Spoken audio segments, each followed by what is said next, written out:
Hey everybody, what's going on? Thank y'all for checking out this video. I really appreciate it. This is the tournament breakdown from Sam and Austin's win at Lake Seminole. As you can see, I got their nice trophy right here. Hopefully y'all can see that on the video. They got first place at Lake Seminole.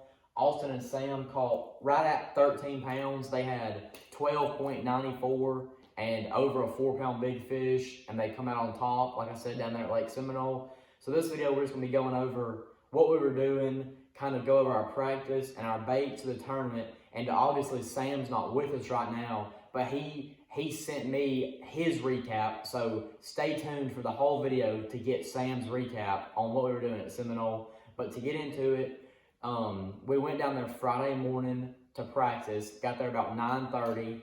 Austin actually got this jerkbait in his hand first thing, like literally first 5 minutes.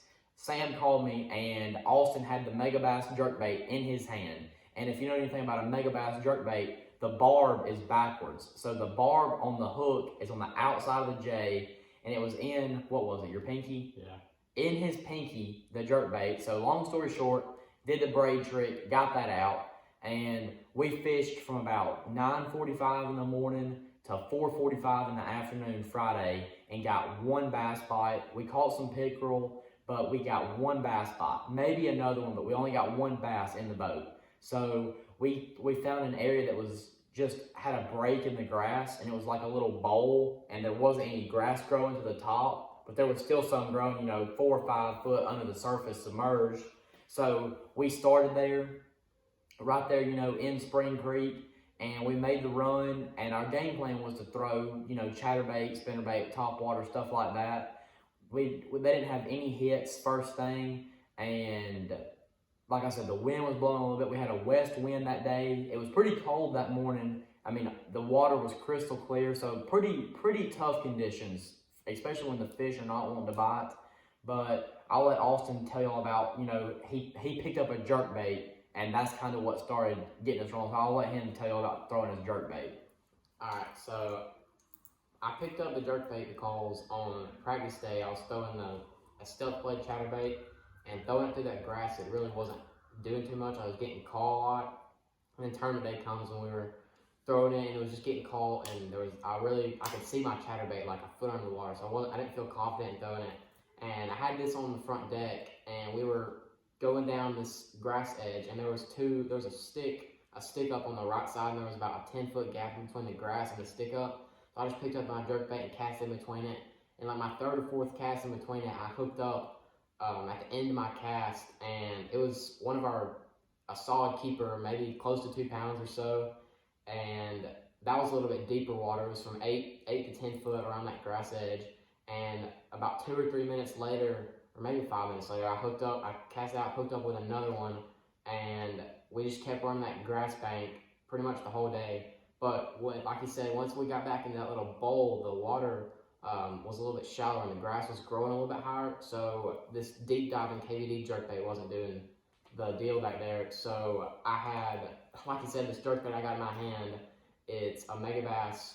Yeah, the same 110. The same jerkbait, this 110 that he had in his hand. What he's saying, on the outside of this grass mat, it was deep water. Anywhere, we were actually probably in 16 to 18 feet of water, but it's hard to get a good reading on your depth finder when it's that thick with grass. But for the most part, like he's saying, around that 8 foot range is how far the grass grew off the bottom. So you had about a 7-8 foot section where there was no grass, and he could get that deep running jerkbait down there and just kind of tick the top of it. But like he's saying, we got back in that bowl, and he actually, that morning, waiting on blast off, I was down there in the boat, we were getting everything ready, and so I put new hooks on the Mega Bass that he had in his hand and tied it on for him. And we were just out there messing around, getting ready for the blast off, and I was thinking, well, I'll tie this on, they might need it, might not. So he picked this up when we got in this bowl, and I apologize if y'all can hear that. We got fire trucks and ambulances and all kinds of stuff going on, but like I was saying, we were back in this bowl on the inside of the grass mat, and he picks up this just regular 110 that goes 2, 3, 4 foot deep, and he'd been throwing it, what, maybe 5 minutes, and he hooked up with about a 4-pounder. So that was 3 fish in that area within about an hour, and we had 3 good keepers.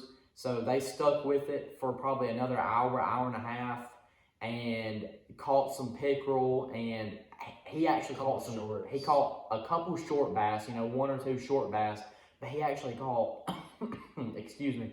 He caught 2 crappie on that jerkbait. I mean, like big crappie, like 13, 14-inch long crappie. And that really, got me thinking, okay, well, there's obviously some bait and some shad in this area. So we hit it one more time with no more luck. And then we ran around a little bit. We started fishing some points and some humps, and just, fishing the bank where the creek channel would run up against the bank and it might make a little point. And he caught a couple more fish on the jerkbait like that. I think he wound up catching 3 more keepers on the jerkbait, and one of them cold. But a key fish that we had, like I was saying, is Sam caught one on a speed worm. But since Sam's not here, I'm gonna let y'all listen to him talk about his speed worm setup. So I'm gonna cut his clip in right here and let y'all listen to that. All right, what's up, y'all? This is Sam. I'm gonna talk about my speed worm set real quick that I caught a fish on at Seminole.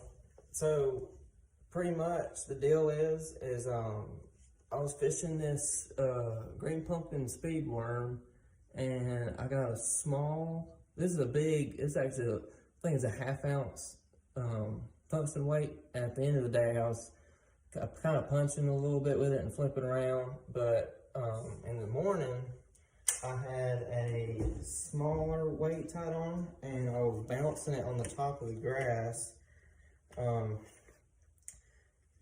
And Austin was catching them pretty good on the jerk bait, and he wasn't really catching them in the grass. He was just kind of ticking the top. So my thought was, maybe throughout the day progresses, the fish will get deeper in the grass, and I can hop this little bitty Texas rig in and out of the grass and get a little reaction bite. But this is about the size weight.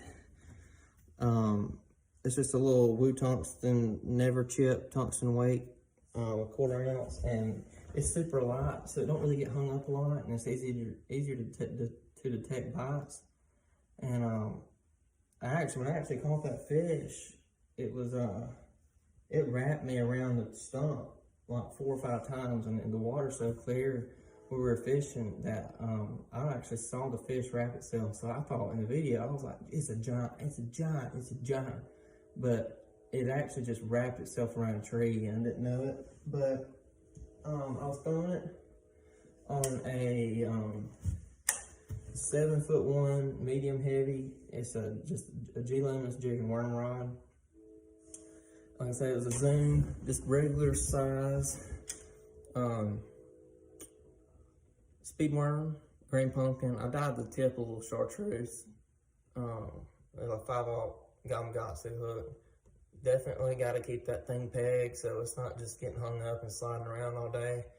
Throwing it on 40-pound braid to a 16-pound leader, and it worked pretty good for me. Like I said, I didn't really get a lot of bites on it that day. The jerkbait thing was the deal, and Austin really put the hammer down on him with it. But like I say, sometimes in tournaments, it's not always about who's catching more fish or whatever. It's just about being a team member. So anyway, that's pretty much my setup on the old speed worm.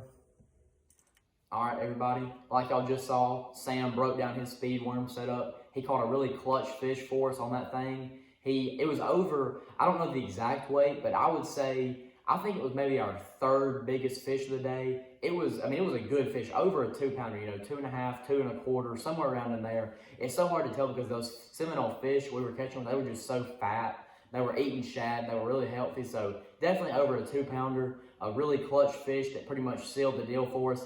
We didn't know it at the time, but once weigh-in rolled around, that fish really helped us seal the deal. So a big shout out to Sam, and a big thank you for him to sending me his recap, and he did a good job of that. But like I was saying, they got this nice trophy right here, and in case you didn't know, they have actually won 2 tournaments back to back. I was their boat captain this past weekend at Lake Seminole, and Caden and Cree took Austin and Sam to the Georgia Bass Nation tournament at Clarks Hill, and they ended up winning that tournament too with almost 17 pounds. They caught like 16.76. Yeah, so 16 3/4 pounds. So a huge shout out to Caden and Austin and Sam 2 weekends ago. So Austin and Sam have got it done on back-to-back weekends. We've got a little break now coming up. It's Thanksgiving break. We're planning on fishing, you know, a couple times over the break and going fishing this weekend when y'all are watching this video. But, you know, I just wanted to do this little recap video and let Sam and Austin, you know, talk about what they were doing and go through their thought process and all this stuff. So I'll pop some pictures up at the end of this video of their fish, the trophy, and I'll put a picture of the hook in his hand. So be on the lookout for that. So if you're kind of nervous about seeing a hook in somebody's hand, you might want to skip past that one. But like I said, thank y'all for watching this video, and a huge shout out to Austin and Sam for bringing this nice trophy home.